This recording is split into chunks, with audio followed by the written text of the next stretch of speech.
Kemudian Anda menaikkan kualitas hidup Anda sehingga Anda kreatif, inovatif, penuh daya cipta, penuh ide. Maka dari cakra dasar Anda meningkat ke cakra seks. Kemudian Anda meningkat lagi, mencari kenyamanan hidup, sandang, papan, pangan. Anda meningkat lagi dari cakra seks ke cakra pusar. Nah, coba Anda bayangkan, bagi orang yang hanya memikirkan 3 hal tadi, kekuatan fisik, kreatif, dan kenyamanan, sandang, papan, pangan, semuanya tercukupi, sandang, papan, pangan tercukupi. Dia punya ide kreatif, fisiknya bagus, fisiknya sehat misalnya, kuat. Maka 3 cakra ini aktif. Nah, masalahnya sekarang kita mau nggak meningkat lagi dari sekedar memikirkan kebutuhan dasar tadi kepada kebutuhan untuk berbagi, menolong orang, cinta kasih, membantu tanpa syarat.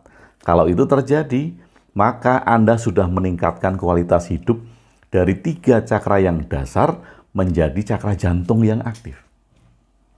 Nah, sampai di tahap cakra jantung, Anda mau meningkatkan lagi nggak? Meningkatkan kepada cakra tenggorokan atau Visuddha cakra. Cakra ini mewakili sebuah pemisahan antara nafsu hewani dan nafsu manusiawi. Setelah Anda berbagi tadi, metafora cakra jantung, kalau Anda meningkat lagi, maka Anda mulai menyadari mana nafsu-nafsu hewani dalam diri kita dan mana nafsu-nafsu manusiawi dalam diri kita. Dan bisa memisahkan itu. Memisahkan antara kebutuhan dan keinginan. Ketika Anda bisa memisahkan antara kebutuhan dan keinginan, itulah yang dikatakan cakra tenggorokan Anda aktif. Ini kan kualitas kan? Setelah Anda berbagi, maka Anda bisa memisahkan. Oh, ini kebutuhan saya, oh ini keinginan saya, oh ini yang harus aku lakukan, ini yang tidak. Oh, ini ego hewan, oh ini ego manusia. Nah, ketika kita bisa melihat itu dan memilihnya, maka dikatakan cakra tenggorokan aktif. Mau meningkat lagi enggak? Gitu kan? Peningkatan kepada cakra 2 mata atau ajna. Orang banyak mengatakan bahwa cakra ajna aktif, Anda melihat hal-hal yang enggak tampak, melihat hal-hal gaib, melihat bangsa-bangsa di dalam dimensi lain, gitu kan. Nah, kita nggak akan ketemu peningkatan kualitas kalau seperti itu. Nah, dari cakra tenggorokan, bila kita meningkatkan kualitas hidup kita pada cakra 2 mata, maka kita sudah menemukan keseimbangan. Cakra ajna adalah metafora dari keseimbangan hidup. Anda tidak terlalu memikirkan material, dan Anda juga tidak terlalu memikirkan spiritual. Karena hidup ini adalah keseimbangan. Hidup Anda sudah seimbang. Anda tidak ke kiri, Anda tidak ke kanan. Anda tidak logis sekali, dan Anda tidak perasa sekali. Jadi di tengah-tengah menjadi hidup seimbang. Ada orang yang selalu mengedepankan logika.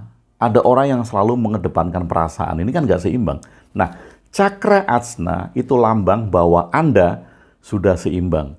Anda bisa menerapkan kapan Anda harus logis dan kapan Anda harus berperasaan. Kapan Anda harus mengedepankan hal-hal yang bersifat duniawi dan kapan hal-hal yang bersifat spiritual. Ini seimbang. Nah, dari cakra ajna kita mau naik lagi nggak di cakra mahkota? Apa sih yang dilambangkan dengan cakra yang paling puncak? Cakra ini mengabarkan, memetaforkan bahwa setelah Anda mencapai keseimbangan di cakra ajna, maka cakra mahkota ini adalah metafora bahwa seluruh bagian dari tubuh kita itu menjadi kasih sayang, menjadi tindakan-tindakan spiritual, menjadi tindakan-tindakan kebijaksanaan. Nah, ini adalah metafora dari kebijaksanaan. Oke, jadi Anda lebih nyaman mana?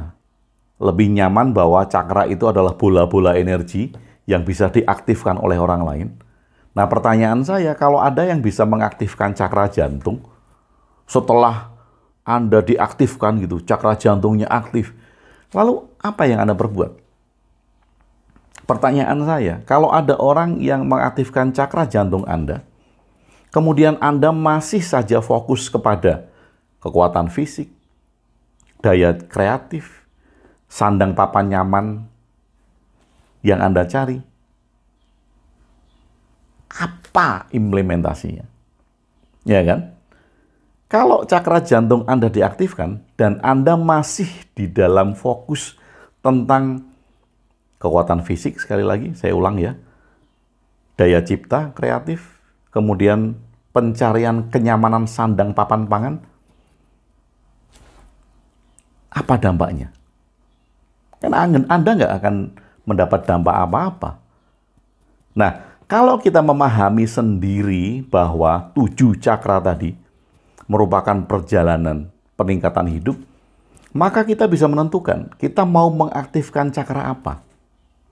Misal kita melakukan refleksi, oh saya kurang berbagi nih, saya tidak sering melakukan kegiatan sosial, saya tidak sering menolong tanpa pamrih. Oh berarti cakra jantung saya belum terlalu aktif nih. Lakukan kegiatan itu sebagai metafora bahwa cakra jantung aktif. Oh, saya belum bisa memisahkan nih antara kebutuhan dan keinginan. Saya belum bisa memisahkan nih ego-ego hewani dalam diri saya mau yang mana gitu. No, itu artinya bahwa saya harus meningkatkan cakra tenggorokan saya untuk aktif. Oke, jadi dengan metafora itu kita tahu kualitas hidup kita sekarang berada di cakra berapa. Oke, baik. Anda boleh komen di video, kualitas hidup Anda sekarang berada di cakra berapa? Saya ulangi dengan singkat ya. Kalau perhatian hidup kita berada pada kekuatan fisik, pada physical, kekuatan otot, kekuatan tulang, bentuk badan yang bagus, hal-hal yang kita lihat juga semuanya fisikal, kita berada pada tingkat hidup cakra dasar. Kemudian kalau kita meningkatkan kualitas hidup yang kreatif, inovatif, mempunyai daya cipta, punya ide-ide yang banyak, maka itu adalah cakra seks yang aktif. Kemudian kita fokus kepada sandang papan pangan, mencari kenyamanan hidup. Maka itu adalah cakra pusat. Oke, Anda berada di mana? Di 3 ini. Atau mungkin sekarang kondisi Anda sudah berbagi, menolong tanpa pamrih, penuh cinta kasih, cakra jantung yang aktif. Kemudian Anda meningkatkan lagi kualitas hidup untuk bisa menyadari dan menerapkan mana kebutuhan dan mana keinginan. Mana nafsu hewani, mana nafsu manusiawi. Itu adalah cakra tenggorokan. Kemudian dalam hidup Anda sekarang sudah seimbang. Anda sudah tidak terlalu logis, Anda tidak terlalu perasaan, Anda tidak melulu logika, tidak melulu perasaan, tapi Anda bisa seimbang, maka itu adalah cakra ajna.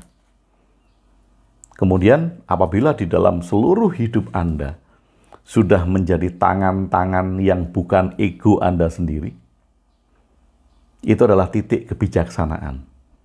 Bila kebijaksanaan itu yang diterapkan, maka itu adalah lambang cakra mahkota. Nah, lewat ini kan jadi lebih mudah untuk melihat cakra itu sebagai cermin. Saya mau meningkatkan kualitas hidup saya yang bagaimana? Saya berada dalam kualitas hidup di titik cakra apa?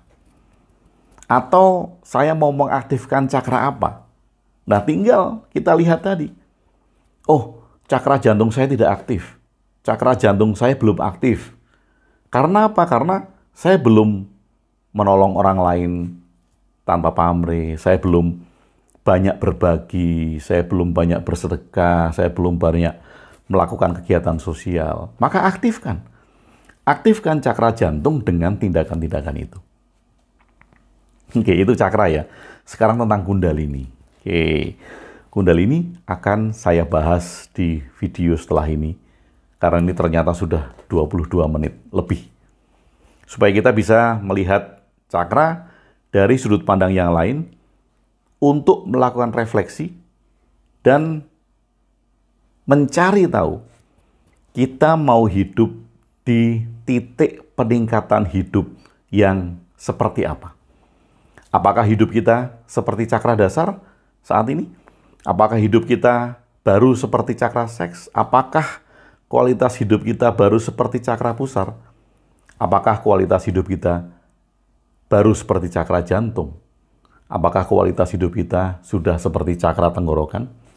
Apakah kualitas hidup kita sudah seperti cakra ajna? Apakah kualitas hidup kita sudah seperti cakra mahkota?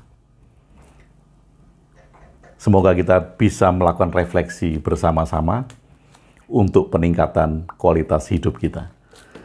Terima kasih sudah bersama saya Gung Webe di Jonggring Saloko.